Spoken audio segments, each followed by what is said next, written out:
So, anybody has some view about changes, change management? Should people change?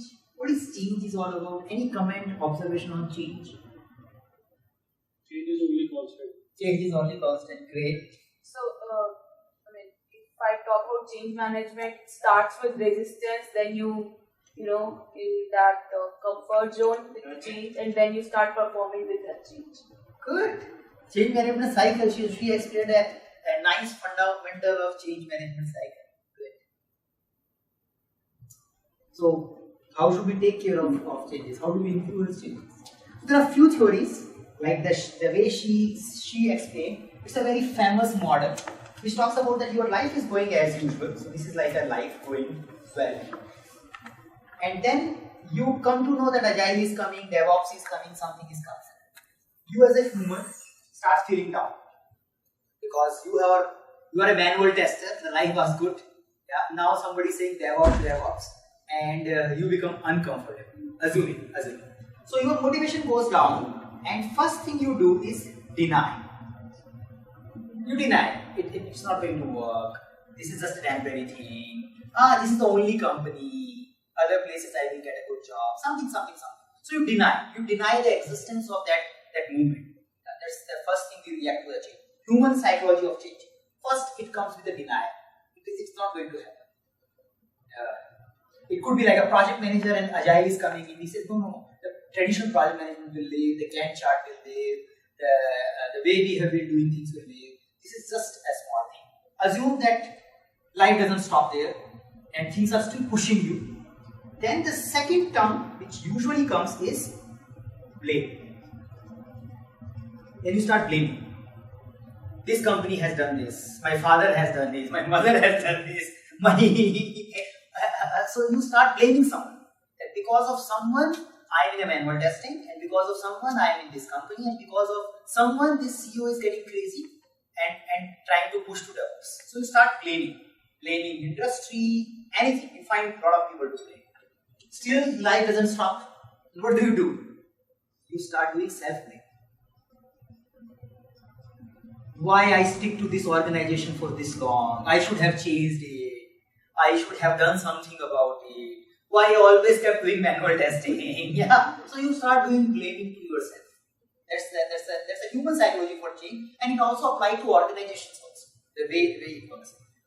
After this, there is a deep phase of depression. You are confused. You don't know what to do. You are somewhere stuck. Now, during this phase, you try to work out some compromise. Sir, salary come de do, I can go to some other location, but I still keep doing manual testing. So I try to figure out that if I can maintain some compromise, so my life keeps moving without I change. I do something. I will live in some uncomfortable state. Salary pay, timing pay, shift pay, location pay, compromise kar leta hu. But mujhe automation bhi seekhna. Okay. So you try to do that. Now, few keep struggling here. They never go out of it throughout their life. Yeah. But there are few, once they are done with this path, they first accept the reality. They accept the change. The life is different. And once they accept the change, they start working on, so the motivation is increasing. Now you say, yes. Then you start focusing on problem solving. Now what do I do? How do I solve the problem? And then the new growth comes in. Because now you solve the problem. Now the good individuals, emotionally intelligent individuals, they may directly jump from here only. They may not go into depression. Whenever situation comes in, they understand, okay, this is it. Now I need to do something about it, rather than keep blaming something. So, and there are very many people who unfortunately remain in this cycle throughout their life. They never go there. They take retirement, they do something, but they just stuck here. They don't accept their reality. So, and this is true for the organizations also. Organization who dies early, they remain somewhere here. And after that they get kicked out. Organization who accept the reality, move fast. Because this is it. We have to do something about it. That's the one view of change. Okay. What else about change management? So change is only constant. That's the one thing you spoke about. So anything what we do, whatever goes up, goes down. Everything is temporary. There is nothing permanent. So in any world, be it our career, be it our organization, you will see down and up. Sigmoid curve in a change language and all those things. It talks about what it is. Say you started your career, you started learning .NET or C# or something. You struggle to get a job, you are not learning, first you are not getting an admission in engineering college, and somehow you started learning .NET and you got the job here and your career is going good. After a few years, .NET is not needed. The skill which was giving you money is no more needed. It's obsolete. Now you need to do something else. If you don't do something else, you are gone. You may go back here. Same. So this point is something like you got stuck. Like this point. Because you are starting going down. This is what you are having. Now, how to get rid of this sigmoid curve? Same is for the organization also. Whatever product you are selling today, you will not sell after a few months, few years. And this cycle keeps shrinking. Earlier, this cycle was running for years, 5 years, 10 years. Nowadays, 5 months, 6 months, things change. Because things are becoming very, very dynamic. Change is the only thing which is constant. So, how do we get rid of it? Change ourselves. And good companies start another sigmoid curve. And this is the right time to start something else. If you start somewhere here, you will go through a big depression. So it's like companies not making money, losing money. And now they are thinking of, should we bring another product? And product will require another investment years. Product will require another marketing years. You are anyway not making money. And then you are trying to figure out what do we do. You are into a really hell situation. So there is a probability you will die. The organization will die. When they are going up, at that time also we understand this is temporary. The trends are coming. Now cloud is coming. Apps are coming. Something is coming. So I need to invest there. So by the time I go down in my AS400 business, I have some business lines there. And you might have seen in your own experience, many organizations getting acquired and getting removed from the business because they don't create a future pipelines. They just keep making money and thinking of the current pipeline will survive. Current water flow will keep giving them water flow. The same is true for individuals also. Whatever is helping me to make money today may not be in demand tomorrow. So what do? I need to invest something today so that by the time this is not in demand, I can use this. And I need to put 2-3 experiments. Maybe few of my judgment will go wrong. Change. Why do we need to know this? Because we are learning Agile coaching. Agile coaching just requires knowledge of how change works. How do we influence people towards change? Many people are not even aware of it. When you face a resistance, I don't want to learn Agile. You show them that this is how things works. You can see the history of other professionals. You can see a history of other organizations. How they are losing money, how they are losing everything. Because they are not adapting. If you want to survive, if you want to grow, this is the only way. Change is the only way to sail through. You can't stop this universe. This universe is temporary. You need to just figure out the way. That's it. What else about change? There are 2 aspects of change we discussed. A third aspect, which is just a new introduction in this class only. So, assuming you are here, this is you, okay? And most of the time, change is my manager should change,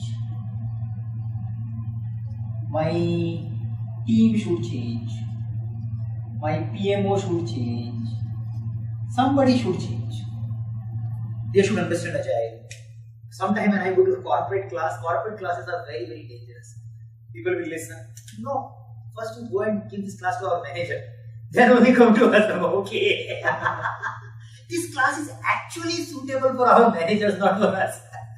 Because they don't change, they don't understand it. Okay, I understand that. I understand you very well. Yeah.